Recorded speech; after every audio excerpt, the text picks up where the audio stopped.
there's a legal group in India that's filing a lawsuit. They're filing a case or filing a complaint against WHO. Are you familiar with that? There is one, Yes, Mrs. I am. Ojha, Yes. Miss Ojha, and I'm going to be interviewing her also to get her side of it. So if you're familiar with it, can you tell us what you think of that lawsuit?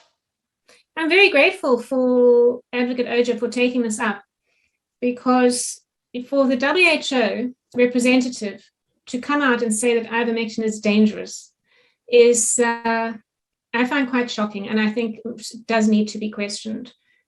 So I'm very grateful for this legal action, and I hope that that other countries will question it too.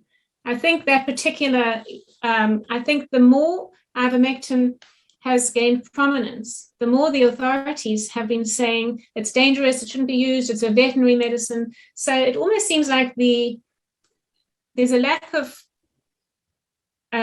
good information coming from the authorities, and we really need to question why. So basically, the bottom line is there's scare tactics of all kinds to suppress the evidence in favor of this, so that the bonanza of big pharma making tons of money will continue, and there seems to be a kind of a unity of purpose between the big pharma and the digital giants and the Gates Foundation and WHO and all of that.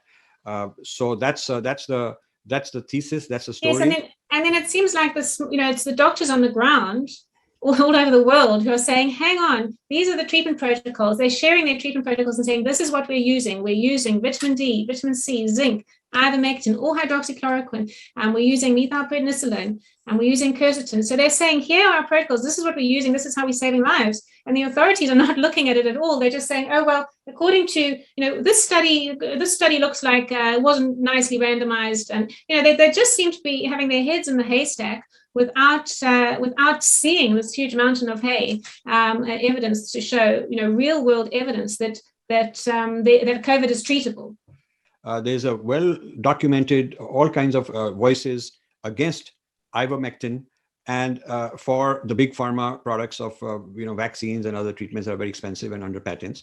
The views in support of ivermectin, such as Dr. Tess Lauri, are not being given a free hearing. And therefore, to balance it out, I thought I'll offer my channel to let her express her point of view and let people make their own decisions. I'm not recommending anything. I'm not a doctor. I'm not saying this works or doesn't work, but I'm saying there is a point of view that ought to be heard. And once I'm sure the YouTube people will will block this video also, or send me a notice that they're not going to promote it a whole lot, then I'll have to argue. And the point I'll make is that I'm not supporting anything, opposing anything. I believe in free speech, which is what these media companies also claim to be doing.